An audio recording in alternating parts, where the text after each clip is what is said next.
if you actually see our tamasha and all the theatre, there are, Infinite references Absolutely. throughout about Throughout. anal. Tukaram said, for example, don't pour water on an overturned pot.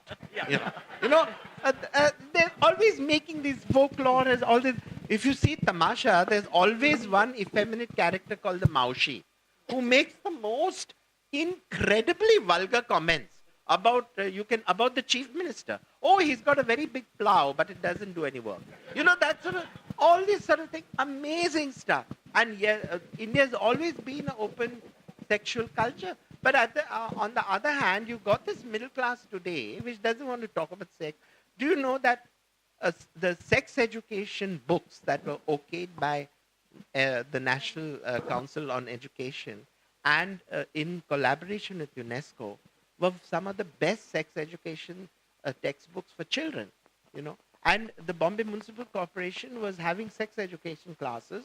Some stupid person, legislator, brought it up in the legislature here that they're teaching sex to our little children. If they only knew why the municipal corporation did it, they would be shocked. That time I was learning, community work in the municipal corporation. And they had done a secret survey, which they did not publish, in the secondary schools of Bombay Municipal Corporation schools, which are really where working class people send their children. And they had got 9% sexually transmitted infections among secondary school students. That is students between 15 and 18. So you can imagine they were worried, the educational officers. And here comes the legislature and they banned sex education. Now there's no sex education in our schools.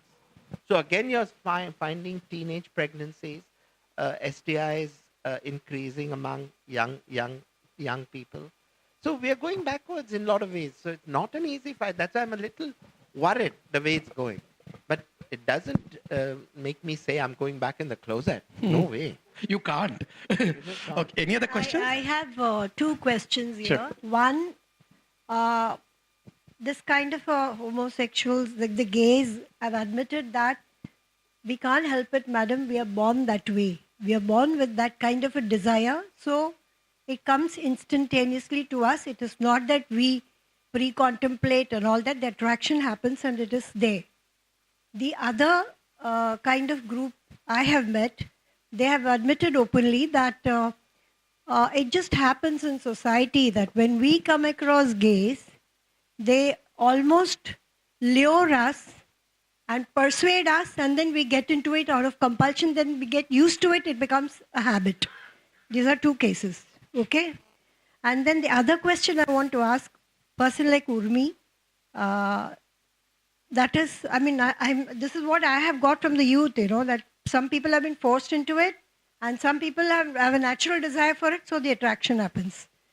And so I wanted to understand the second part, where if they are actually forced into it, especially in their 20s, if they are into such a group where they see something happening and they're also, it's like the first drink you begin to have with your young friends. Is it something like that, a taste? And then they get into it? I wouldn't know, but this is what they have admitted. Okay, I'm going to answer. I'm going to start with answering, then other people can continue. Just one more address to Urmi. I mean, I have met a family in Tamil Nadu. I basically come from there. So I know that this kind of the eunuch community in Tamil Nadu is not so badly treated, in the sense they do ask for a status and that is being considered. And one family I met said that my girl turned 18 and then she started seeing the changes and then she thought she was not one like us. Now when that happened, they took her into confidence and they wanted to actually look after her and take care of her. But one fine day, a whole group of eunuchs came and took her away from her house. So, and I didn't know that this thing happens, or is it just a kind of a tale that is spread that the minute they come to know that there is a eunuch person in the house and the whole group of them come and take her away from that family? Even if the family wants to look after and take care, it doesn't happen because they don't feel comfortable, and once their own... Yeah, we've got the question. So I'm going to just get that questions because we are running short of time. The first question, I I don't think it's homosexuality is a taste which can be acquired. I mean, you do definitely. That's something which I feel. I mean, tell me something like, okay, if I like a girl and I propose to her, she has every right to say no. And a man, especially most of the men, are so this on. If somebody proposes to the man and doesn't want it, he has every right to say no. How can he be lured into doing something which he can't do? I mean, that's one. And I don't think, considering that, like, I mean, everybody has a right to say no. And I'm sure men know exactly how to say no, you know, and they definitely know. They would just give it a slap if they don't like it, you know, to the other person who's proposing. Only if he wants to do it, they will do it. Okay, now just one more question in that. There's something called a Kinsey scale. Okay, Ashok can talk about it later. Basically, on a scale of 0 to 6, okay, there's 0 could be kind of completely heterosexual, 6 is completely homosexual, and there's a wide range of people between, okay, who could have had homosexual encounters, okay, but it doesn't necessarily make them a homosexual. They could have had encounters in that scale between 1 to 5, if that can be easily more explainable.